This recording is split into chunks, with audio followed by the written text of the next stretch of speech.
আসসালামু আলাইকুম রহমতুল্লাহ। English foundation level 1 এর আজকে লেসন নাম্বার 25 আপনাকে স্বাগতম। অনেকদিন পর আবারও অন্য আরেকটা লেসন নিয়ে হাজির হয়েছি। ব্যস্ততার কারণে বিভিন্ন কারণে অনেকদিন পর্যন্ত এই জার্নিটা কন্টিনিউ করা হয় নাই। সো এই গ্যাপটা যারা ফিল করছেন অর্থাৎ কন্টিনিউ করে আসছেন আর এই লেসনের অপেক্ষা ছিলেন, তাদের কাছে সত্যি আমি খুবই লজ্জিত, রিয়েলি সরি। আর যারা এই গ্যাপটা ফিল করেন নাই, একের পর এক ভিডিও পরে জার্নিটা শুরু করেছেন, সো কন্টিনিউ করে যান ইনশাল্লাহ। এই দিন আর বেশি দিন বাকি নয় যখন আপনি ইংরেজি ভাষায় কথা বলবেন। তাহলে এক্সট্রা কথা না বলে শুরু করি আজকের এই জার্নি। তুমি দেখি এই লেসনে কী কী আছে। আমরা তো জানি অলরেডি 7টা পার্টকে। পার্ট 1 অলওয়েজ টাং টুইস্টার, থাকবে ভোকাবুলারিজ এন্ড রেগুলার ভার্ব। তারপরে পার্ট 3তে সমস্যা ও সমাধান সম্পর্কিত ইংরেজি ফ্রেজ, ইরেগুলার ভার্ব। তারপরে গ্রুপ ভার্ব হোল্ড দিয়ে থাকবে, অ্যাপ্রোপ্রিয়েট পজিশনস সাথে সেন্টেন্স স্ট্রাকচার নাম্বার 23। একটা বাক্য থেকে 32 রকমের বাক্য বানানোর প্র্যাকটিস করি আমরা এখানে। তারপরে 4 sentence pattern 52 and 53। 5 speaking part, যে পার্টের মাধ্যমে তো বেসিক থেকে 0 লেভেল থেকে আমরা ধীরে ধীরে অনেক সামনে আগাচ্ছি। সো আজকের এই 5-এ থাকবে কন্ডিশনাল সেন্টেন্স উইথ চার্জ, নিজে ভাষার খুব গুরুত্বপূর্ণ একটা lesson. 6 and 7 presentation and questions with answers. এর টপিক হচ্ছে my favourite food shop or restaurant. মনে রাখি, লেসন এর পিডিএফ একটা ভিডিও কমেন্ট সেকশন আমি দিয়ে দিই, ওইখান থেকে ওই লিঙ্ক থেকে ডাউনলোড করে নেবেন। যদি কেউ ডাউনলোড করতে না পারেন আমাকে হোয়াটসঅ্যাপে নক দিবেন, আমার নাম্বার দেওয়া আছে, তাহলে আমি দিয়ে দিব, কোনো সমস্যা নেই। তাহলে চলুন আজকে লেসনটা শুরু করি। Lesson number 25 part 1 breaking the silence. মুখের জড়তা দূর করার জন্য টাং টুইস্টারের প্র্যাকটিস করতে হবে, সাথে মুখের ব্যায়াম করতে হবে। ভিডিওটাকে সম্ভব হলে স্টপ করে দেন, না হয় আমার সাথে থেকেই কি করেন, মুখের ব্যায়াম করেন। জিহ্বার ব্যায়াম, ঠোঁটের ব্যায়াম, জিহ্বাকে নড়াচড়া করা, ডানে বামে ঘোরানো, সামনের দিকে অগ্রসর করা বা ভিতরে নেওয়া, বিভিন্নভাবে জিহ্বার ব্যায়ামটা করেন। তারপরে হচ্ছে টাং টুইস্টারে আসবেন 5 মিনিট মুখের ব্যায়াম করার পর, ওভারঅল 10 মিনিটস টাইম দিবেন। আজকে টাং টুইস্টার কি? 1 নম্বর টাং টুইস্টার হচ্ছে if I put it in my batter it will make my batter bitter. If I put it in my batter, it will make my batter bitter. If I put it in my batter, it will make my batter bitter. Then হচ্ছে but a bit of butter will make my batter better. But a bit of butter will make my batter better. যাই হোক, প্রত্যেকটাকে 2-2.5 minute করে সময় দিলে, মোট 5 minute time দিলে দুটোটা একদম easy হয়ে যাবে আপনার কাছে, নো প্রবলেম। ভোকাবুলারি পার্ট, এখানে প্রায় আমাদের কিন্তু 2500-এর মতো ভোকাবুলারি কমপ্লিট হয়ে যাচ্ছে। তো ভোকাবুলারি অনেক ইজি, তারপরেও কয়েকবার পড়বেন, ভালো করে পড়বেন, মনে রাখবেন। বিশেষ করে যারা আইএলটিএস এর এক্সাম দেওয়ার ইচ্ছা আছে তারা স্পেলিং সহ শিখবেন, কারণ এইগুলোই মূলত আমাদের ব্যবহারে কাজে আসে। পরে রেগুলার ভার্ব 5টা, ধারে নেওয়া, বড়, ব্রাশ করা, ব্রাশড, অন করা, কেয়ারেট, উদযাপন করা, সেলিব্রেটেড, নির্দেশ দেওয়া, কমান্ডেড। পরে হচ্ছে পার্টি মেমোরাইজিং পার্ট। পার্টে যা আছে মুখস্থ করতে হবে, অর্থাৎ পড়তে হবে, রাখতে হবে, প্র্যাকটিস করতে হবে, ব্যবহার করতে হবে। সমস্যা ও সমাধান সম্পর্কিত ইংরেজি কিছু ফ্রেজ আছে, এই ফ্রেজগুলোকে ভালো করে শিখবেন। যেমন ওয়ার্ক আউট মানে কি? সমাধান করা। তো বাস্তবে আউট মানে তো বাহির হওয়া, আর ওয়ার্ক মানে কি? কাজ করা। কিন্তু এই ফ্রেজগুলো কেমন অর্থ দিচ্ছে? ওয়ার্ক আউট মানে কি? সমাধান করা, একটা কাজের সমাধান বের করাকে বলে ওয়ার্ক আউট। রান ইনটু, সমস্যায় পড়া। দেখছেন, ওই ফ্রেজগুলো কিন্তু কোনো রুলস মেনটেন করে না, এগুলোকে অনেক মুখস্থ করার মতোই মনে রাখতে হয়। কেমন? যা আছে এখানে কটা আছে? 21টা, প্রত্যেকটাকে ভালো করে শিখে নেবেন। এরপরে হচ্ছে ইরেগুলার ভার্ব কিন্তু কি করতে হয়? আমরা মুখস্থ করে আসছি, হ্যাঁ, কারণ এখানে প্রত্যেকটা ভিন্ন ভিন্ন। স্ট্রাক, এরা রুলস মেনটেন করে না, রেগুলার ভার্বের মধ্যে ইডি যোগ করলে হয়, কিন্তু এখানে এরকম না।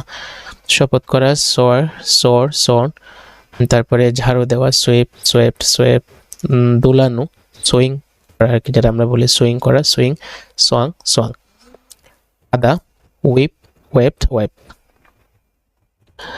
এরপরে আছে ফ্রেজাল ভার্ব হোল্ড দিয়ে, কটা আছে 11টা, শিখে নেবেন। তারপরে অ্যাপ্রোপ্রিয়েট পজিশনস যা আছে এগুলো ভালো করে পড়ে নেবেন। এরপরে আসেন সেন্টেন্স স্ট্রাকচার নাম্বার 23। চলেন এক একটা আমরা প্র্যাকটিস করি। আগে দেখি কি আছে। তোমাকে করতে হবে, তোমাকে পড়তে হবে, তোমাকে ঘুমাতে হবে, তোমাকে খেতে হবে, তোমাকে কাজে যেতে হবে। এই যে করতে হবে, এই যে সেন্সটা, অর্থাৎ আবশ্যক কোনো একটা বিষয়, কোনো একটা কাজ করা আবশ্যক, এই সেন্সের যে বাক্যগুলো আছে এটা এই স্ট্রাকচারটা কি করে ফলো করে। এখানে কি আছে দেখেন, প্রথমে সাবজেক্ট, তারপরে হ্যাভ টু, পরে হচ্ছে V1 ডু আছে। সো ডু এর জায়গার মধ্যে আপনি চেঞ্জ করতে পারবেন, পরে সাবজেক্ট জায়গার মধ্যে চেঞ্জ করতে পারবেন। ভিন্ন ভিন্ন সাবজেক্ট, ভিন্ন ভিন্ন ভার্ব দিয়ে প্র্যাকটিস করা যাবে। যেমন তোমাকে করতে হবে, you have to do, have to ঠিক থাকবে, হ্যাঁ। আমাকে করতে হবে, আই হ্যাভ টু ডু। আমাকে পড়তে হবে, I have to study, I have to read. আমাকে আসতে হবে, আই হ্যাভ টু কাম। আমাকে যেতে হবে, আই হ্যাভ টু গো। তোমাকে ঘুমাতে হবে, ইউ হ্যাভ টু স্লিপ। ঠিক আছে, এটা সেই স্ট্রাকচার। তো এই সেকশনের মধ্যে আমাদের মেন উদ্দেশ্য থাকে এক বাক্যে 32 রকম বানানোর প্র্যাকটিস করা, তাও আবার মুখস্থ করার মতো করে প্র্যাকটিস করা। যেন আমার চ্যালেঞ্জ ছিল যে 36 সেকেন্ডসের মধ্যে বলতে পারা। এবার আমার সাথে একবার পড়ে নি। তোমাকে করতে হবে, ইউ হ্যাভ টু ডু। তোমাকে করতে হবে না, you don't have to do. তোমাকে কি করতে হবে, do you have to do. তোমাকে কি করতে হবে না, don't you have to do. তোমাকে কি করতে হবে, what do you have to do. তোমাকে কি করতে হবে না, what don't you have to do. তোমাকে কি জন্য করতে হবে, for what do you have to do. তোমাকে কি জন্য করতে হবে না, for what don't you have to do. তোমাকে কখন করতে হবে, when do you have to do. তোমাকে কখন করতে হবে না, when don't you have to do. তোমাকে কোথায় করতে হবে, where do you have to do. তোমাকে কোথায় করতে হবে না, where don't you have to do. তোমাকে কেন করতে হবে, why do you have to do. তোমাকে কেন করতে হবে না, why don't you have to do. তোমাকে কিভাবে করতে হবে, how do you have to do. তোমাকে কিভাবে করতে হবে না, how don't you have to do. তোমার কাকে করতে হবে, whom do you have to do. তোমার কাকে করতে হবে না, হোম ডোন্ট ইউ হ্যাভ। আচ্ছা, তারপরে তোমার কার আগে করতে হবে, before whom do you have to do. তোমার কার আগে করতে হবে, before whom don't you have to do. তোমার কার পরে করতে হবে, after whom do you have to do. তোমার কার পরে করতে হবে না, after whom don't you have to do. তোমার কার সাথে করতে হবে, with whom do you have to do. তোমার কার সাথে করতে হবে না, with whom don't you have to do. কে করতে হবে, মানে কার করতে হবে, হু হ্যাজ টু ডু। কার করতে হবে না, who doesn't have to do. এখানে যদি সাবজেক্ট সিঙ্গুলার হয়, ঠিক আছে, কোন এই হ্যাভ না হয়ে কি হবে, হ্যাজ টু হবে। যেমন হু এটা সাবজেক্টের মতো কাজ করছে, এখানে হু হচ্ছে সিঙ্গুলারের জন্য, মানে কার করতে হবে, কোন এটা কি হলো, হু হ্যাজ টু ডু। দেখেন কাদের করতে হবে, বহুবচনের জন্য, প্লুরালের জন্য হু হ্যাভ টু ডু। ঠিক আছে, পরে কাদের করতে হবে না, who don't have to do. তোমার কোন কাজটি করতে হবে, which work do you have to do. তোমার কোন কাজটি করতে হবে না, which work don't you have to do. তোমার কার কাজটি করতে হবে, whose work do you have to do. তোমার কার কাজটি করতে হবে না, whose work don't you have to do. Okay, done. এরপরে হচ্ছে sentence pattern number 52 and 53। Sentence pattern দিয়ে ইংরেজি ভাষা শেখার মজাই আলাদা, কোনো ঝামেলা নাই, কিছু মনে রাখতে হয় না, জাস্ট প্যাটার্নটা মনে রাখলে হয়। কয়েকদিন প্র্যাকটিস করলে এমনিতে মনে থাকে। মনে হয়, মনে হচ্ছে, এই যে একটা সেন্স, এই সেন্সে আমরা অনেক বাক্য বলে থাকি। মনে হয় সে উত্তরটি জানে, মনে হয় আপনি এই বিষয়ে অবগত আছেন, মনে হয় সে তোমাকে পছন্দ করে, মনে হয় তুমি তাকে পছন্দ করো। এই যে মনে হয়, এই মনে হওয়ার যে বিষয়টা আমরা বলে থাকি, প্রায়ই বলে থাকি। সো এই সেন্সের যতগুলো বাক্য ব্যবহার করব সবগুলোর জন্য হচ্ছে 52 নাম্বার স্ট্রাকচার ব্যবহার করা যাবে। হবে প্রথমে সাবজেক্ট, তারপরে সিম, বা সাবজেক্ট যদি সিঙ্গুলার হয় তখন সিমস সাথে একটা এস আসবে, তারপরে টু অর্থাৎ সিম টু বা সিমস টু, তারপরে V1, তারপরে এক্সটেনশন। তাহলে কি হলো, মনে হয় সে উত্তরটি জানে, হি seems to know the answer. এখানে হি এর সাথে, হি যেহেতু সিঙ্গুলার তাই এখানে সিমের সাথে সিমস হয়েছে, সিমস টু হয়েছে। ওকে, আর যদি বলি মনে হয় আমি উত্তর জানি, তখন কি হবে? I seem to know the answer, you seem to know the answer. ঠিক আছে, মনে হয় সে তোমাকে পছন্দ করে, কি হবে? He seems to like you, মনে হয় তারা সমস্যাটি বুঝতে পেরেছে। They seem to understand the problem, মনে হয় শিশুটি খুশি। The child seems to be happy, মনে হয় সে খুব পরিশ্রম করে। He seems to work very hard. এইভাবে 10টা বাক্যকে প্রথমে কয়েকবার পড়ে নেবেন, বুঝবেন, দেন নিজে নিজে কয়েকটা বাক্য আরও এই 10টার বাহিরে বানানো ট্রাই করবেন। আর যদি স্পিকিং পার্টনার থাকে তার সাথে তো মাস্ট প্র্যাকটিস করবেন, এই বিষয় নিয়ে ডিসকাস করবেন। Subject happens to be one extension, এই যে স্ট্রাকচারটা, এই স্ট্রাকচারটা ব্যবহার করা হয় কাকতালীয়ভাবে কিছু হওয়া, ঘটনাক্রমে কিছু করা, মানে হঠাৎ কিছু ঘটে যাওয়া, হঠাৎ কিছু হওয়া। সেন্সের জন্য হচ্ছে 53 নাম্বার স্ট্রাকচার ব্যবহার করা হয়। কাকতালীয়ভাবে গতকাল তার সাথে আমার দেখা হয়েছিল, মানে হঠাৎ, কোনো প্ল্যান ছিল না, কোনো ইচ্ছা ছিল না, হঠাৎ তার সাথে আমার গতকাল রাস্তায় দেখা হয়েছিল, এটাকে বলে কাকতালীয়ভাবে গতকাল তার সাথে আমার দেখা হয়েছিল। সে হচ্ছে কাকতালীয়ভাবে আমার ভাইকে চেনে। ঠিক আছে, মানে কেমন করে জানি, কোনো ভিন্নভাবে, কোনো আমি জানাই নাই, সেও কোনো ওই রকম কোনো প্রসেস ফলো করে নাই, হঠাৎ ঘটে যাওয়া যে একটা বিষয়, ঘটনাক্রমে কিছু একটা হয়ে যাওয়া, এই সেন্সের জন্য হচ্ছে এই স্ট্রাকচারটা ব্যবহার করা হয়। সাবজেক্ট, তারপরে হ্যাপেন্স, এটা থেকে যে কোনো একটা হবে। আগেরটার মতো সিমস টু যেভাবে ব্যবহার করি, সিঙ্গুলার হলে এস একটা সাথে আসে, এই জন্য হ্যাপেন টু না হয় happens to be one extension. এখানে এক্সাম্পল দেওয়া আছে, যেমন কাকতালীয়ভাবে গতকাল তার সাথে আমার দেখা হয়েছিল, এর ইংলিশ কি হবে? Happen to meet him yesterday, কাকতালীয়ভাবে সে আমার ভাইকে চেনে। She happens to know my brother, কাকতালীয়ভাবে আমরা একই সময়ে সেখানে ছিলাম। We happen to be there at the same time. ঠিক আছে, 10টা বাক্যকে একবার প্র্যাকটিস করবেন, সম্ভব হলে বাক্যকে আমরা যেভাবে 8 রকম বানানো ট্রাই করে শিখে আসছি, ওইটা দিয়ে বানানো ট্রাই করবেন এবং ভিন্ন ভিন্ন ধরনের বাক্য বানানোর ট্রাই করবেন। দেখবেন অটোমেটিক ন্যাচারালি আপনার ব্রেনের মধ্যে, আপনার মধ্যে এটা সেট হয়েছে। ঠিক আছে, আচ্ছা, এবার আসেন স্পিকিং পার্ট। এই লেসনটা অনেক গুরুত্বপূর্ণ। এটা যদি আপনি না পারেন, না বোঝেন, দেখবেন একটা বাক্যের মধ্যে প্রত্যেকটা ওয়ার্ড আপনি চিনেন, জানেন, কিন্তু ট্রান্সলেশন করতে পারবেন না। কেউ একজনে বললো আপনি বুঝবেন না, বা আপনি রাইটিংয়ের মধ্যে বা নিজে একটা বলতে চাচ্ছেন এরকম একটা কথা, কিন্তু বলতে পারবেন না। সো এই কোর স্পিকিং পার্টের আজকে 25 নম্বর লেসনের কন্ডিশনাল সেন্টেন্সের এই লেসনটা অনেক গুরুত্বপূর্ণ। চলেন আমরা ট্রাই করে দেখি বুঝতে পারি কিনা। লেসনের নাম কি? Conditional sentence. Okay, conditional sentence এমন বাক্য যেখানে কাজ অন্য শর্তের উপর নির্ভর করে। আবার বলেন, কন্ডিশনাল সেন্টেন্স এটা এমন একটি বাক্য যেখানে একটা কাজ অন্য একটা শর্তের উপর নির্ভর করে। তুমি যদি ভাত খাও তাহলে আমি খাবো, তুমি যদি আসো তাহলে আমি যাব। ঠিক আছে, ভালো করে লেখাপড়া করলে অবশ্যই তুমি তোমার লাইফে সফল হবে। এই যে আমি একটা শর্ত দিচ্ছি আর একটা রেজাল্ট দিচ্ছি। হ্যাঁ, তুমি যদি পর্যাপ্ত পরিমাণ পানি খাও সুস্থ থাকবে, তো পানি খাওয়াটা একটা শর্ত দিলাম, কন্ডিশন দিলাম, এর রেজাল্ট হিসাবে কি দিলাম? সুস্থ থাকা।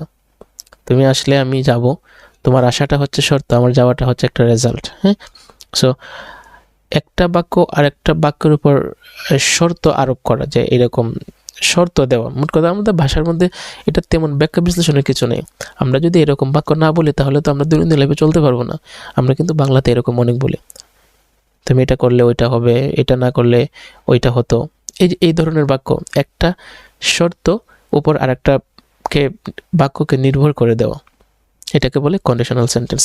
আচ্ছা, সহজভাবে বললে এই বাক্যের মধ্যে একটা ইফ থাকবে, তারপর একটা কন্ডিশন বা শর্ত থাকবে, এরপর একটা রেজাল্ট থাকবে। এটা করে বোঝা আসছে। আচ্ছা, এই কন্ডিশনাল বাক্য কিন্তু 4 ধরনের। এই 4টা ধরন আছে, এই 4 ধরনের বাক্য কিন্তু আমাদের লাইফে আমরা অবশ্যই বলে থাকি, কিন্তু আমরা জানি না কোনটা জিরো কন্ডিশনাল, কোনটা ফার্স্ট কন্ডিশনাল, কোনটা সেকেন্ড কন্ডিশনাল, কোনটা থার্ড কন্ডিশনাল। এগুলো জানারও দরকার নেই। আমাদের কাজ হচ্ছে ভাষা শেখা আর বলতে পারা। তারপরেও যেহেতু এটা একটা লেসন, একাডেমিকভাবে এগুলাকে সাজানো হয়েছে, সো এক্ষেত্রে আমরা যেহেতু এডুকেটেড হতে চাচ্ছি, শিখে রাখাটা ভালো। 4 প্রকার, একটা হচ্ছে জিরো কন্ডিশনাল, একটা হচ্ছে ফার্স্ট কন্ডিশনাল, সেকেন্ড কন্ডিশনাল, আর এক কন্ডিশনাল। যে 4টা বাক্য, এটার মধ্যে কিন্তু শর্ত আছে, কিন্তু অর্থটা একটু ভিন্ন ভিন্ন। যেমন প্রথম নাম্বার জিরো কন্ডিশনাল, সাধারণ সত্য একটা কথা। যেমন if I drink water I stay healthy, যদি আমি পানি পান করি আমি সুস্থ থাকি। যদি আমি ঘুমাই তাহলে আমি ভালো ফিল করি। ঠিক আছে, মানুষ যদি ওষুধ খায় তাহলে সে সুস্থ হয়। ঠিক আছে, এই যে এই রকমের কথাবার্তা, যেটা আমরা প্রেজেন্ট ইনডিফিনিটে পড়েছিলাম, সাধারণ একটা কথা, যেমন কেমন জানি কোনো কাল নাই এরকম টাইপের একটা কথা, আমি করি, আমি খাই, আমি যাই, এই ধরনের কথাবার্তা। তো এটাও এরকম জিরো কন্ডিশনাল। আমি যদি পানি পান করি আমি সুস্থ থাকি। এখানে আমি পানি পান করলে আমি সুস্থ থাকবো, বা আমি পান করেছিলাম বিধায় আমি সুস্থ ছিলাম, অতীতের এরকম কোনো কথাবার্তা না এখানে। এটাকে বলে জিরো কন্ডিশনাল। এই সেন্সে হবে, বা সামনে আমরা প্র্যাকটিস করবো, ওখান থেকে আরও ক্লিয়ার হয়ে যাবে। ফার্স্ট কন্ডিশনাল, বাস্তব ভবিষ্যৎ, ভবিষ্যতে একটা বাস্তব কথা, শর্ত আছে কিন্তু এটা ভবিষ্যৎ নিয়ে। যেমন if I save money I will have a secure future, যদি আমি টাকা সঞ্চয় করি আমার ভবিষ্যৎ নিরাপদ হবে। টাকা সঞ্চয় করাটা শর্ত, তারপরে ভবিষ্যৎ নিরাপদ হবে একটা রেজাল্ট। তো এটা ভবিষ্যতের কথা, এটা একটা বাস্তব ভবিষ্যৎ। আপনি যদি টাকা সেভ করেন অবশ্যই আপনার নিরাপদ একটা ভবিষ্যৎ হবে। তারপরে হচ্ছে সেকেন্ড কন্ডিশনাল, অবাস্তব কল্পনা, যদি আমি ফুটবল খেলতাম আমি ম্যাচটি জিততাম। এটা একটা অবাস্তব কল্পনা। ঠিক আছে, এটা বাস্তবতা না, এটা জাস্ট একটা আক্ষেপ মাত্র। ঠিক আছে, যদি আমি খেলতাম, ফুটবল খেলতাম, আমি ম্যাচটি জিততাম, মানে একটা অবাস্তব। কিন্তু সে খেলেও নাই বা খেলবেও না, সে জিতবেও না, এরকম একটা বিষয়। ঠিক আছে, if I played football I would win the match, আমি যদি ফুটবল খেলতাম আমি ম্যাচটি জিততাম। এরপরে কন্ডিশনাল, অতীতের অবাস্তব ঘটনা, অতীতে অবাস্তব একটা ঘটনা বা অতীতের জন্য আফসোস করার যে একটা বিষয়টা, third conditional. If I had like tea I would have felt relaxed, যদি আমার চা পছন্দ হতো আমি স্বস্তি অনুভব করতাম। এটা একটা আফসোস টাইপের কথাবার্তা, একটা অবাস্তব কথাবার্তা এরকম। সো এখানে আমি আপনার কাছে অনেকগুলো গুলাই যাবে যে কি এগুলা, কি এগুলো জানারও দরকার নেই, বোঝারও দরকার নেই, শুধু এই কথাটা মাথায় রাখেন আপনি। এই কথাটা, এই থাকবে, কন্ডিশন থাকবে, রেজাল্ট থাকবে, বা এই সংজ্ঞাটা মনে রাখেন। এই সংজ্ঞার মধ্যে কি বলেছে যে এক বাক্য আর একটা কোন বাক্য যেখানে এক কাজ অন্য একটা শর্তের উপর নির্ভর করে, দ্যাটস ইট, এটুকু হলে হবে। বাকি চারটে আসবেন, এসে এখানে স্ট্রাকচার দেওয়া আছে এই উপরের বক্সের মধ্যে, স্ট্রাকচারটা মনে রাখবেন আর প্র্যাকটিস করবেন। ঠিক আছে, এখানে দেওয়া আছে জিরো কন্ডিশনাল কেমন করে গঠন করতে হয়। আসলে দেখেন, আমরা রুলস দিয়ে ভাষা শিখবো না, কেমন, আমরা মিনিংটা বুঝি যে হ্যাঁ এরকম একটা বাক্য হলে এটা অর্থ এরকম দেয়, তাহলেই আমরা ভাষাটাতে ক্লিয়ার হতে পারবো। যেমন জিরো কন্ডিশনালের বাক্য কেমন, প্রথমে ইফ থাকবে, পরে একটা সাবজেক্ট, তারপরে এই যে এখানে দেখেন ইফের পরে প্রেজেন্ট সিম্পল।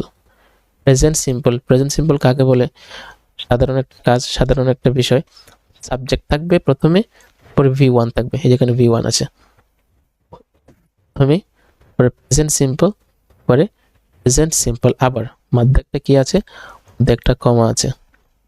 তাহলে ইফ আই ড্রিঙ্ক ওয়াটার, যদি আমি পানি পান করি, আই স্টে হেলদি, আমি কি থাকি, সুস্থ থাকি। এরকম একটা সাবজেক্ট নিয়ে সবগুলো প্র্যাকটিস করবেন। তারপরে আবার যদি বলি ইফ আই স্টাডি হার্ড, যদি আমি ভালো করে লেখাপড়া করি তাহলে এই অ্যাচিভ সাকসেস, আমি সফল হব না, হয়েছিলাম এটাও না। বুঝতে হবে জিরো কন্ডিশনাল বাক্য ট্রান্সলেশন কিরকম হয়, সাধারণ সিম্পল একটা কথার মতো। আমি খাই, আমি ঘুমাই, আমি ঘুমাইলে ভালো থাকি, এরকম। আমি ঘুমাইলে এটা হব, বা এটা ছিলাম, এটার কারণে এটা হয়েছিল, এরকম না, সাধারণ। তারপরে আরেকটা সাবজেক্ট নেবেন, উই নেবেন, ইউ, একটা সাবজেক্ট নিয়ে শুরু থেকে প্রত্যেকটা বাক্য প্র্যাকটিস করবেন।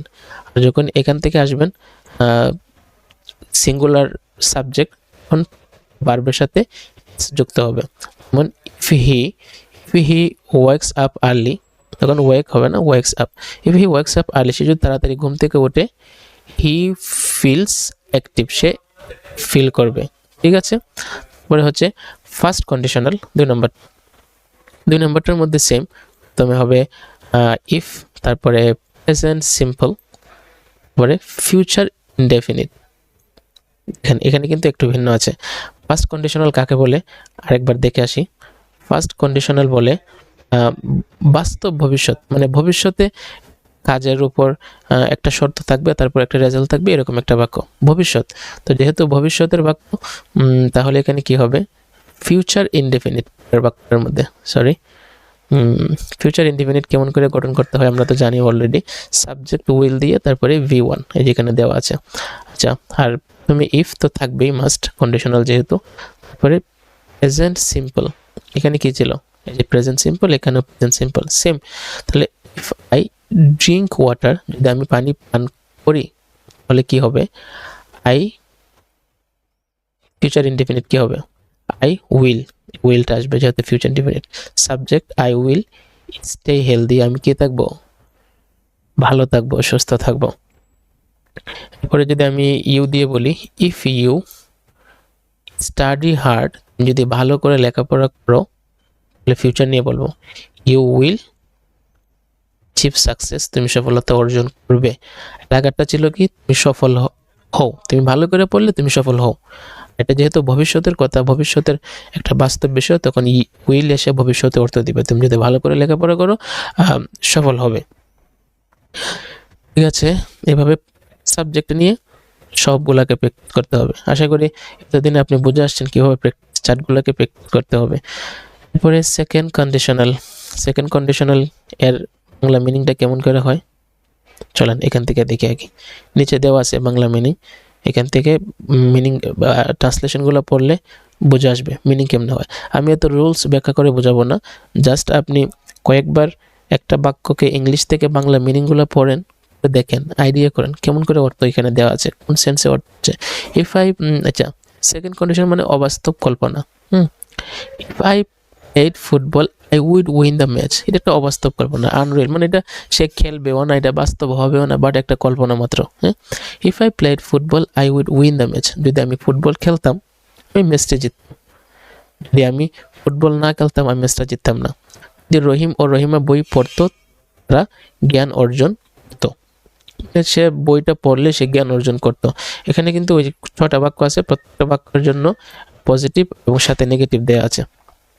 এবার আসেন এখানে আমরা ট্রান্সলেশন করি সেকেন্ড কন্ডিশনালের মধ্যে। ইফ আই স্টাডিড হার্ড, যদি আমি ভালো করে পড়তাম কি হতো, I would pass the exam, আমি এক্সামটা পাস করতাম। মানে এখন সে একটা কল্পনা করতেছে আর কি, অবাস্তব কল্পনা, সে স্টাডি করেও নাই, পড়বেও না, আর সে এক্সাম পাস হয় না, হবেও না, এরকম একটা বিষয়। তারপরে ইফ উই সেভড মানি, আমরা যদি করতাম, সেভ করতাম, we would have a good future, আমাদের ভালো একটা ফিউচার থাকতো। ইফ ইউ হেল্পড আদার্স, তুমি যদি সবাইকে, অন্যদেরকে হেল্প করতে, তাহলে কি হতো, ইউ উড বি থ্যাঙ্কফুল, তুমি থ্যাঙ্কফুল হতে, মানে তোমাকে সবাই থ্যাংক ইউ দিত, এরকম আর কি। তারপরে এইভাবেই প্র্যাকটিস করবেন, একটা সাবজেক্ট নিয়ে সবগুলোকে করবেন নিজে জোরে জোরে পড়বেন। আশা করি এইভাবে পড়লে মনে থাকার তো কথা। বিশেষ করে বাংলা অর্থ সহ মুখ দিয়ে বলবেন, এখানে তো বাংলা অর্থ দেওয়া নেই, তো আপনি প্রথমে বাংলা বলবেন, ইংলিশ বলবেন, প্রথমটা যখন বুঝে যাবেন কিভাবে অর্থ করতে হবে, তারপর বাকিগুলো পারবেন। যেমন আমি যদি এখানে তাকাবেন, এখানে তাকাইয়া হচ্ছে, তারপর এখানে তাকাবেন, তাহলেই প্রথমে বাংলা তারপরে ইংলিশ বলে দিবেন। আমি যদি ভালো করে পড়তাম আমি এক্সামে পাস হতাম। তারপরে আমি যদি বলি, আমি যদি টাকা সেভ করতাম তাহলে আমার ভালো একটা ফিউচার থাকতো। আমি যদি অন্যদেরকে সাহায্য করতাম তাহলে সবাই আমাকে কেউ জানাতো। আমি যদি সময় মতো আসতাম তাহলে আমি ইমপ্রুভ করতে পারতাম। এইরকম একটা সেন্টেন্স দিয়ে, এইরকম সিস্টেমে প্রথমে বাংলা তারপরে ইংলিশ দিয়ে প্র্যাকটিস করবেন। কন্ডিশনাল একটা আফসোস, ওই অর্থটা অনেকটা আগের মতোই, এটা একটা আফসোসের মতো আর কি, অতীতের একটা আফসোস। এই যে এখানে দেখেন অর্থটা কেমন করছে, if I had like I would have felt relaxed. যদি আমার চাপ পছন্দ হতো আমি স্বস্তি অনুভব করতাম। যদি তারা সত্য কথা বলতো তারা সম্মান অর্জন করতো। ঠিক আছে, দুটোটা অর্থ অনেকটা সেম, কিন্তু সেন্সটা ভিন্ন। আগেরটা হয় একটা অবাস্তব কল্পনার জন্য, আর পরটা হচ্ছে আফসোসের জন্য। যেমন if I had studied hard, আমি যদি ভালো করে লেখাপড়া করতাম, I would have pass the exam, আমি এক্সামে পাস করতাম। ঠিক আছে, এটা একটা আফসোস, মানে সে অলরেডি ফেল করে ফেলছে, হ্যাঁ, তবে সে এখন আফসোস করতেছে, হ্যাঁ আমি যদি ভালো করে পড়তাম, if I had studied hard I would have pass the exam, if I had saved money I would have had a good future, আমার ভালো একটা ফিউচার থাকতো। If I had helped others, আমি যদি অন্যদেরকে সাহায্য করতাম, I would have been thankful. ঠিক আছে, if he had gone to school, সে যদি স্কুলে যাইত তাহলে কী হতো, নম্বরে কি আছে, he would have learned new things, সে নতুন জিনিস শিখতে পারত। আচ্ছা, তাহলে যেভাবে বলছে ওইভাবে করবেন, ভালো করে টাইম দিতে হবে। করার সময় অনেক সময় দেখবেন বাটা ব্যথা করে, গাল ব্যথা করে, কেমন জানি শিরশিরি ভাব, একটু রেস্ট নেবেন, পানি খাবেন, 10 মিনিটে রেস্ট নেওয়ার পর আবার আসবেন, আবার প্র্যাকটিস করবেন, হাল ছাড়া যাবে না। খুব শেষ পর্যায়ে আমরা চলে আসছি, আর মাত্র কয়েকটা লেসন হবে। অলরেডি আমাদের ফাউন্ডেশন লেভেলেরগুলো যা যা দরকার মোটামুটি অলমোস্ট ডান। তারপরেও আমি প্রমিস করেছিলাম 30টা লেসন দিব, লাস্ট কয়েকটা লেসন নিব হচ্ছে রিভাইজ দেওয়ার জন্য। আমি চাই এক নজরে চোখের সামনে সবগুলো লেসন থাকুক, এমনভাবে থাকুক যেন এটা আপনি ফিল করেন যে ফাউন্ডেশন মজবুত করার জন্য যে বিষয়গুলো জানা দরকার এগুলো আমি জানি, আপনার চোখের সামনে থাকবে, এটা যেন ফিল হয়। তারপরে একটা কনফিডেন্স নিয়ে যেন সামনে অগ্রসর হতে পারেন, স্পিকিং করতে পারেন, কোনো ভয় না থাকে। হ্যাঁ, আচ্ছা, এবার পার্ট 6, আস্কিং অ্যান্ড আনসারিং। অনেকে ভাবতে পারেন আমি ভালো করে বোঝাচ্ছি না, সবগুলা কেন বলতেছি না, আসলে ভিডিও অনেক লম্বা হয়ে যায়। আশা করি মনোযোগ দিয়ে দেখলে এতটুকুই বোঝা আসার কথা। Topic, my favourite food shop or restaurant. What is your favourite food shop or restaurant? তোমার পছন্দের ফেভারিট ফুড শপ কোনটি বা রেস্টুরেন্ট কোনটি? মাই ফেভারিট রেস্টুরেন্ট ইজ, দিয়ে একটা নাম বলে দিবেন আপনার পছন্দের রেস্টুরেন্টের নাম। I like it very much, আমি এটাকে অনেক পছন্দ করি। তারপরে বিকজ, কারণ হচ্ছে কি, ইট সার্ভস ডিলিশিয়াস ফুড, এটা সার্ভ করে সুস্বাদু খাবার, and has a nice environment, এবং এটা সুন্দর একটা এনভায়রনমেন্ট আছে। Where is this restaurant located, এই রেস্টুরেন্টটা কোথায় অবস্থিত? This restaurant is located in, তারপর একটা জায়গার নাম বসায় দিবেন। ইজ ইজি টু রিচ, এখানে পৌঁছা সহজ, and many people visit it regularly, অনেক মানুষ এটাকে রেগুলার ভিজিট করে। What kind of food do they serve, তারা কোন ধরনের খাবার সার্ভ করে? দে সার্ভ দিয়ে এখানে লোকাল যে খাবারগুলো আছে ওগুলো বলে দিলেন, কাচ্চি বিরিয়ানি, তারপরে হচ্ছে rice with many curries like egg curries, fish curries, এরকম বিভিন্ন কিছু যা যা আছে, বার্গার টার্গার, এগুলো বলে দিবেন। The food is always fresh and tasty, food হচ্ছে অলওয়েজ কি থাকে, ফ্রেশ থাকে এবং সুস্বাদু থাকে। And I enjoy every meal I have there, এবং আমি ওইখানে যতগুলো খাবার খাই সবগুলোকে কী করে এনজয় করি। Who do you usually go there with, সাধারণত কার সাথে ওইখানে যাও? I usually go there with my family or friends, আমি সাধারণত ওখানে আমার ফ্যামিলি বা ফ্রেন্ডসের সাথে যাই। Eating together makes the experience more enjoyable, একসাথে খাওয়া এক্সপিরিয়েন্স, অভিজ্ঞতাকে আরও কী করে তোলে, আনন্দদায়ক করে তোলে। Why do you like this restaurant more than others, তুমি কেন অন্যান্য রেস্টুরেন্ট থেকে এই রেস্টুরেন্টটাকে বেশি প্রাধান্য দাও বা পছন্দ করো? I like this restaurants because, আমি এটাকে পছন্দ করি কারণ হচ্ছে এটা হ্যাজ আ ফ্রেন্ডলি অ্যাটমসফিয়ার, এটা একটা ফ্রেন্ডলি বন্ধুত্ব সুলভ একটা আবহাওয়া আছে, গুড সার্ভিস আছে, এবং কি আছে, the food is high quality, এবং কি is always a pleasant experience, এটা সবসময় একটা ভালো মনোমুগ্ধকর একটা এক্সপিরিয়েন্স থাকে এখানে গেলে। How often do you visit this restaurant, কখন কখন তুমি, হাউ অফেন মানে কি কখন কখন, মনে রাখবেন এই যে একটা ফ্রেজ, হাউ অফেন, কখন কখন, কতবার। Do you visit this restaurant, আপনি কখন কখন বা কতদিন পর পর এই রেস্টুরেন্টটাকে ভিজিট করেন। I visit this restaurant sometimes on উইকেন্ডসের মধ্যে মাঝে মাঝে আমি ভিজিট করি, ওর স্পেশালি ওকেশনসের মধ্যে। I try to go when ever I want to enjoy my favourite dishes, আমি সেখানে যাওয়ার ট্রাই করি যখন আমি হচ্ছে আমার পছন্দের খাবারকে এনজয় করার ইচ্ছা পোষণ করি। How do you feel when you visit this restaurant, আপনি যখন এই রেস্টুরেন্টকে ভিজিট করেন কেমন ফিল করেন। How do you feel when I visit this restaurant, যখন আমি এই রেস্টুরেন্টে ভিজিট করি I feel happy and satisfied feel করি।